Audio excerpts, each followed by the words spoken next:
Hello and welcome back to SML Total Access. I'm Primetime 000, joined by Matt and Dan. What's going on, fellas?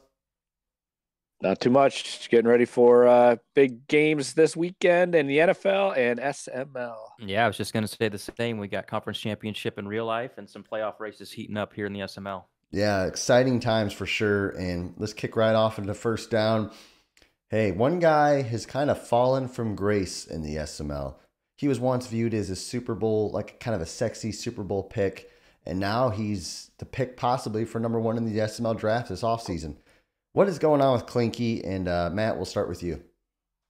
Yeah, I mean, what if I just told you nothing? I think this just isn't his Madden. I don't know why.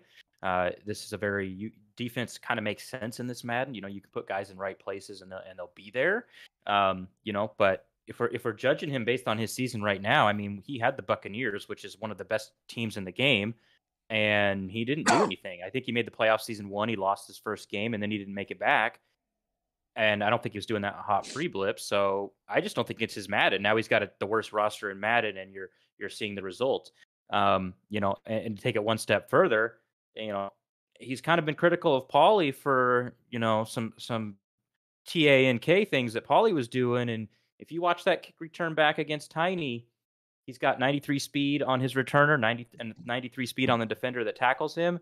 And he cuts into the right and gets tackled. If he stays left, he wins the game. Dan, go ahead. Yeah, we're gonna as Matt's saying that was being flashed, by the way. So you guys, if you haven't seen that's being shown right now on the show. Yeah, excuse me for got my prime cough going on here. I mean, it's everyone has a down cycle. I mean, that's part of Madden. I mean, you can't always guarantee you're going to come back and play well. So we're going to let that part of it go. But the part of it that you got to really start questioning right now is the accusations of tanking. And anytime that you get lumped into that, Paulie got lumped into it, Klink got lumped into it.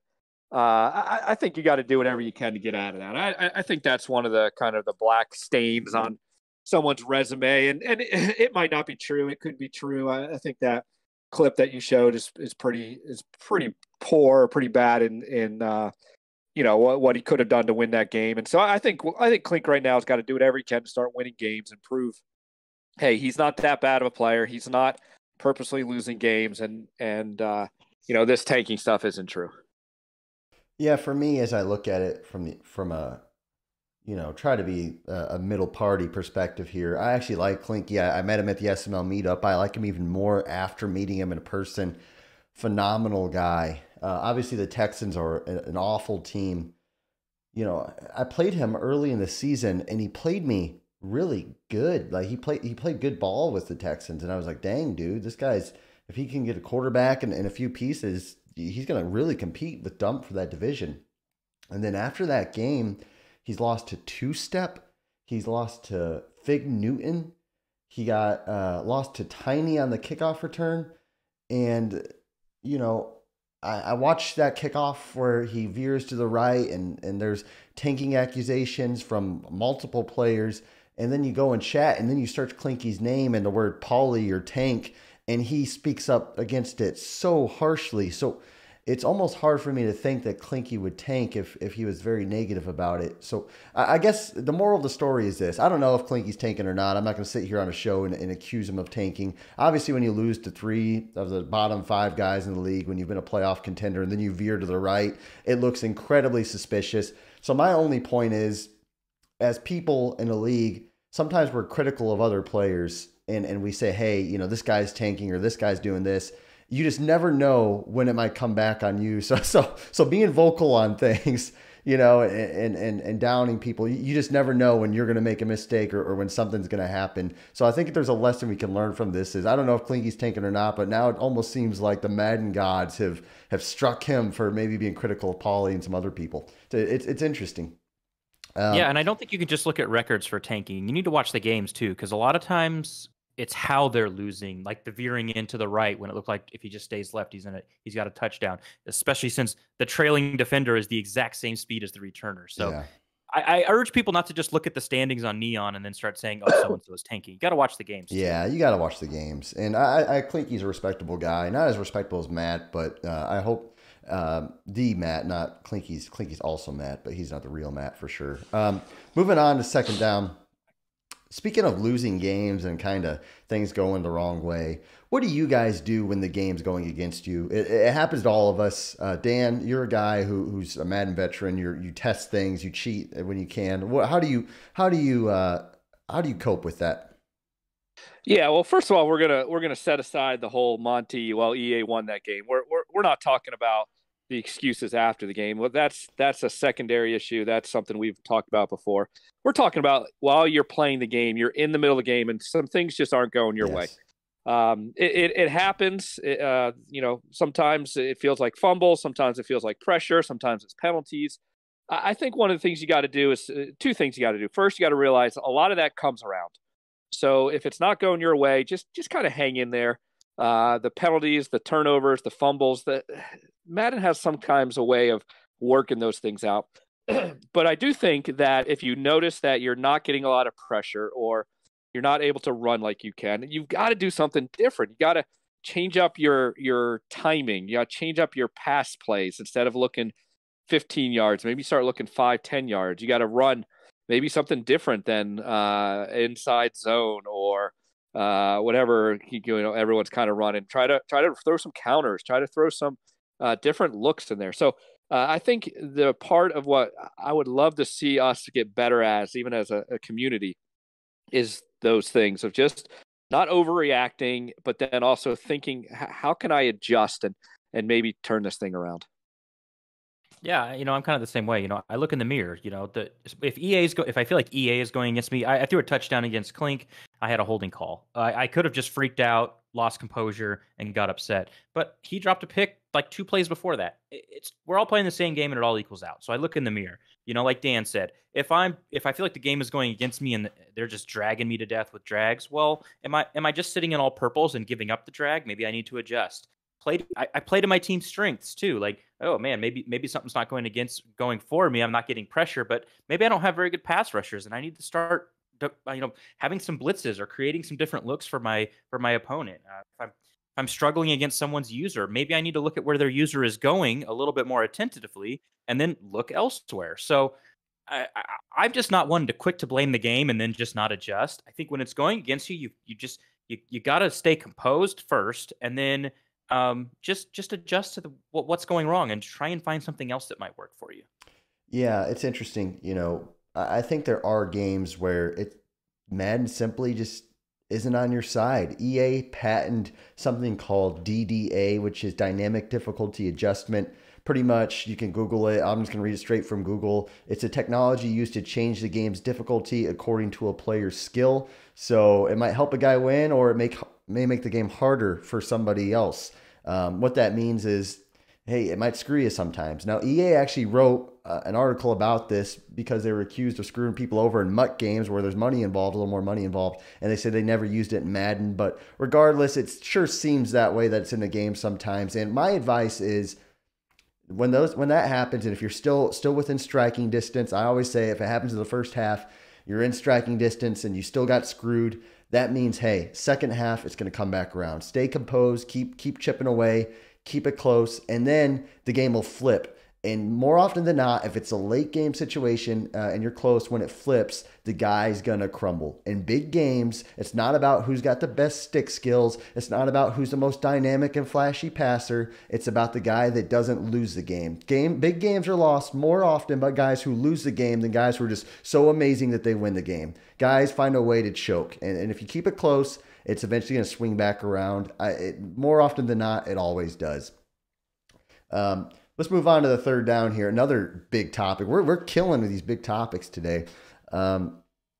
Big Five. That was the topic of the cycle last year. Bomber got his first championship. QP won one. I won one. Dan won one. Faz won one. The Big Five had arrived, it felt like, in the SML. And then towards the end of the last cycle, I was kind of started chirping. I was like, hey, it's down to the Fantastic Four, blah, blah, blah. Well, is that more realistic now than ever? Is the Big Five dead, and is it down to the Fantastic Four? And Matt, we'll start with you. Yeah, I've been someone that slings the Big Five narrative around quite a bit because I truly believed in it. So maybe I'm the one that can maybe officially announce that it's dead. We are down to a Fantastic Four. No way. I just don't think you could put Bomber in that category. When he had the Jets, he did well with that team. It's not the greatest team in the world, and he performed well. He made the playoffs. He had really good double-digit win seasons, but Bomber never struck that fear in people. His offense was really pedestrian. He didn't really have the players on defense to really be overwhelming like he did the Browns. When he had the Browns, you didn't want to play him. He had the offense with Nick Chubb, and he had the defense with, well, just the Browns defense. He didn't really, even if he was 11 wins, 12 wins, he didn't really scare you. Now he's got the Eagles, which is a much better team, and in my opinion, I think it's a stacked team. They got stuff everywhere. They're only going to get better with Jordan Davis unlocking inside stuff, but he's losing games he shouldn't lose. No game's easy in the SML unless someone's tanking, but losing to Colt, losing to Grams, those aren't games that he should lose. Losing to Dump the way he did, 26 points, it's just not typical Bomber, and he can't play offense. That's the problem. And if you can't play offense, the big dogs aren't going to be afraid of you, and they're going to eat you for lunch. So it's a fantastic four. Yeah, well, I'm gonna say yes, but I still want to leave out the idea that the four guys that we're talking about, Prime, Faz, myself, and QP, we all took much better teams than the Eagles. I think you guys are overselling the Eagles. They are stacked for a cycle run, but they're not stacked for season one. They have zero pass rush. They've got their secondary has some pretty big holes in it. Whether or not you like Miles Sanders or not, I don't think he's a great running back. Their offensive players are good. They're just no one that really scares you, like Matt said. So you don't have anyone on that team that you have to go in and say, oh, I got to stop this guy. So I still think Bomber can fit in there if he gets a good offseason and starts pulling some things together. But I do think because the four took the teams that they took, Chargers, Packers, Bills, Buccaneers, I think they are the fearsome foursome right now for this season. Yeah, it's tough. I have a hard time feeling bad for somebody who took the Eagles in like the second or third pick in the draft. They're a top. No, don't feel bad for them. Don't feel because they're a good cycle team. Top five just team. Not season one. Not compared to season one. Well, you got to think about it. The Eagles are still one of the highest rated teams. And I know ratings in a team isn't everything with abilities added, but outside of the ability that Herbert has, I mean, abilities really don't mean a whole lot this year. I mean, they really have been. No, they don't, but the quarterback does. And Jalen Hurts is significantly worse than the four other quarterbacks that we're talking about. Significantly worse. Yeah. Not even close. Yeah. Bomber's never been a good passer, even when he has had a great quarterback, though. So I think you can say it's the Elite Four for now. And boy, oh boy, if Matt wins another Super Bowl, it's a Big Five again, and Matt's arrived. I'll say that. So Matt's not winning another Super Bowl. Matt will tell you right now he's not winning another Super Bowl. Well, I'm just saying. If anybody... Are you going to win another Super Bowl, Matt? No. See, you don't have to worry about Matt. Well, I think he could enter the conversation. He's had some playoff success. He's won a Super Bowl. He's just having fun. But hey, Bomber's he's won the same amount of Super Bowls as me, and he was in the Big Five. So I think with Bomber, it was just like the continued success in the deep playoff runs. I don't know where you get off saying the secondary's not good. He's got 3 corners over 80 overall, 90 speed and above. One of them's X Factor with Acrobat. He's got one of the top strong safeties in the game with C.J. Gardner-Johnson. 86 His free safety is horrendous. His free safety is horrendous. But how many teams have Slay? Slay's good. 5 the other players guys in their secondary that are good. Yeah, how many? Yeah, but are we really comparing that to the Packers, the Bills, or the Chargers secondary? I'm not comparing him to that, but you guys didn't have those teams before the blip, and you guys were doing fantastic. Prime didn't lose a game with the Colts either. That's fine. That's fine. But again, the Jets aren't compared to the Niners. Okay, the Jets aren't compared to some of these other better teams. So again, it's fair, and I think 4 is fine. But I still think you need to. He made 3 Super Bowls last year. It's not like he just won one and then disappeared. He made 3 Super Bowls in one cycle. That's a pretty good run. Hey, Bomber's going to be fine, but we're talking about a Big Five, which putting him in that category, I think, is wrong. But Bomber's fine. I'm fine for that this season. Let's see what happens next season. Okay, that's good. I like it. I mean, I'm not saying Bomber's never going to be competitive ever again. I'm just saying right now, and even for the first half of this Madden cycle, he's taken a step back. So let's move on now to the 4th down. spread the love, and maybe it's gonna be one of these guys we just crapped on. I don't know. Who are you guys spreading the love to? And Dan, we'll start with you. Yeah, I want to spread it to one of the OGs that's having a resurgent season, and that's Grams. Grams is doing well. I know we talked about him, I think, last time too. But what I like about Grams right now is he is in my DMs quite a bit, asking kind of behind the scenes questions, things that you really got to start thinking through if you're going to be invested into Madden beyond just showing up and playing your games. And that's just kind of encouragement to all those guys out there. Like, there's little things, like, you don't have to spend hours and hours upon it. I mean, you don't have to go crazy practicing all the time, but there's little things that you should be noticing, little things you can be asking. And Grams is starting to ask those questions, and I think for Grams that's a huge thing, and I think that's something that everyone can do a little bit more. Yeah, good point there on Grams. Him and I had a good talk or I guess post blip this year, and he's really been resurgent. And I think, and I'm not saying this, I always say, oh, I respect Matt, which I do, but one thing Matt did was when he won that Sombardi, and I know it was with the Chargers and they're a great team, but somebody still had to use that great team and make the right plays and beat great players, which he did. One thing he did was show that there's guys who can win the game, win the Super Bowl, and not be YouTube-y, not have any accusations, punt on fourth down, play conservative, play defense, kick it in the red zone, and do all that stuff. So to the guys who feel like Grams, who feel like, oh man, I don't have the time to put into this game. Matt hasn't put a lot of hours into the game. I haven't put a lot of hours in the game, and I'm playing well. So I think there's hope for people like Grams. That's a good point. Yeah, I love spreading the love to Grams. I think the league is better when Grams is doing well. I've known him for a long time. He's gotten a lot richer and doesn't have time for me anymore, but I like it when he's doing well. I'm going to spread the love to Bomber just so he doesn't blow my house up. So I love you, Bomber. And then I'm also going to go to my original plan, which was Colt. Wow. Colt's not a name that we bring up on this show a lot, but, he's got a couple signature wins, and he got a little cocky in chat. He got the win over Dan, which that's not as impressive anymore as Dan's lost a million games. Yeah. But then he turned around and he beat Bomber too. He called it, he said it's Bushwhacker season, which I love. But it's not just that. It's that he beats Dan, and then he gets beat by 49 to QP.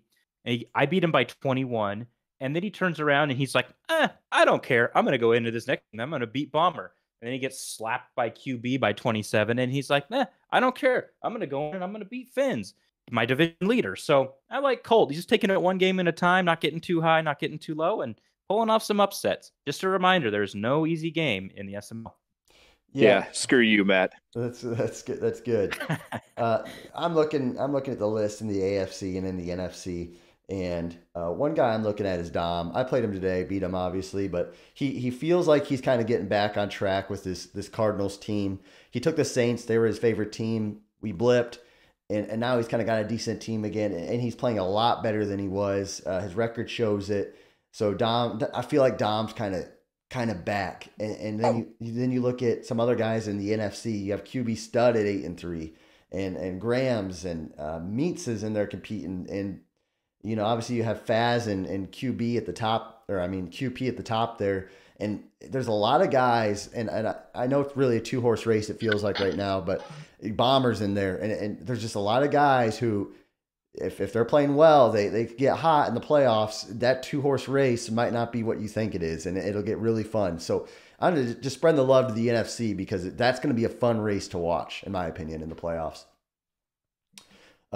Hey, we're on to the Matt 5 or the extra point. Matt, what do you got? Yeah, we're going to go back to the roots here. We're going to give you the top 5 teams in the SML, in my opinion. At number 5, I've got Dan. Obviously has had a little bit of a lull here, but I mean, he's got the Bills. He's proven time, and he's our reigning champ. It feels like forever, which it has been, but he is our reigning champ, and he will be a formidable foe. No matter if he loses 2 more games or no more games, he's going to be a formidable foe. Dan will also adjust to that team. He won't just keep doing the same thing over and over when it's not working. Number 4, I've got Monty, kind of a quiet assassin, except, well, he's probably going to be quiet now that he got back by Prime after talking a little bit. Yep. I think he just says good morning now and then doesn't show up anymore, which I don't blame him. That was pretty embarrassing. Yeah, he's not going to be quiet at all. he got the force win against Bean. I would have loved to see that game. Bean sounded like he was moving, but hey, Monty's only got 2 losses, and with the Broncos, that's not a great team. So I got to give him some love. Faz right above him. Faz playing really well.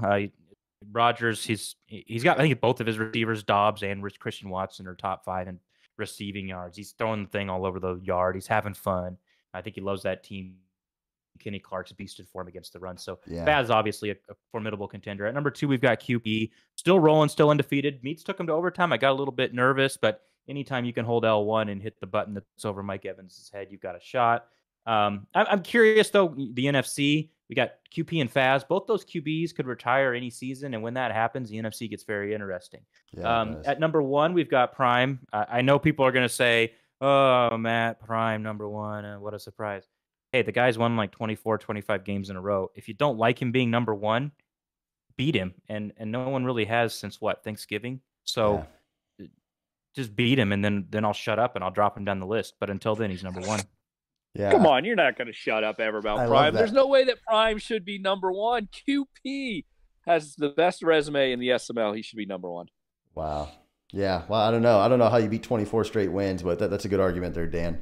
Nothing that means anything with the other team. You aren't the Colts anymore. It's a new cycle. Yeah. Where's your most impressive win? Who's your most impressive win, Dom? I'm not the Colts, but I'm the Chargers now, and I'm still winning. I don't know. I know that's my point. Like, who cares about 24 wins ago? Well, it just means it doesn't that mean anything. The Chargers are better than the Colts, and I'm still, I'm winning, and I beat Dom, and he's a great player. I'm 11. I beat Monty, who's 7-2, and he actually has a better record than you in the AFC, by the way. So I mean, you look down the list, and then I have Dump coming up. That'll be a big game. I got Monty again coming up. That'll be a big game. And I got Matt. That's a big game. So at the end of the day, Dan, we'll find out in the playoffs if you can beat me. I don't know. We'll see. Wait. Why is this about me? I didn't say anything about me. Yeah, let's talk. I didn't say a word about me. This is about QP and respect for the Matt 5, which I used to have a lot for, but now Matt's kind of blown that up because QP easily has the best resume right now. Well, because he beat Faz. Yeah, he beat a fearsome foursome member. Prime dominated Faz last. That's probably why we blipped. Faz probably had to blip. Faz pulled the plug. Prime. Faz is his son. I mean, just get him out of here. It's embarrassing. Wait, wasn't Faz actually in a Super Bowl? Was Prime ever in a Super Bowl before we blipped? Yeah, that was. You know what? We'll see, Dan. Crickets. We'll see. Crickets. We'll see. Crickets. Well, Dan, are you going to beat me in the playoffs this year? If we play. If we play, you're going to beat me. You sure? If we play. I'll give you one more chance, and I won't repeat this. I won't re-record it, or I won't replay it. It doesn't. I don't care about what you do. I care less about you do. I gotta care about the good Lord who always seems to humble me every time I open my mouth. So I'm gonna just stay.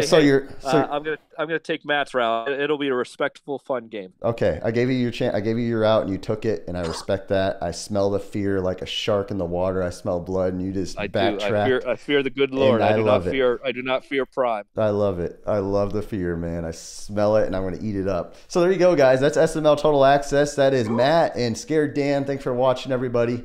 Have a wonderful day, and hey, go NFL and go SML. See you guys.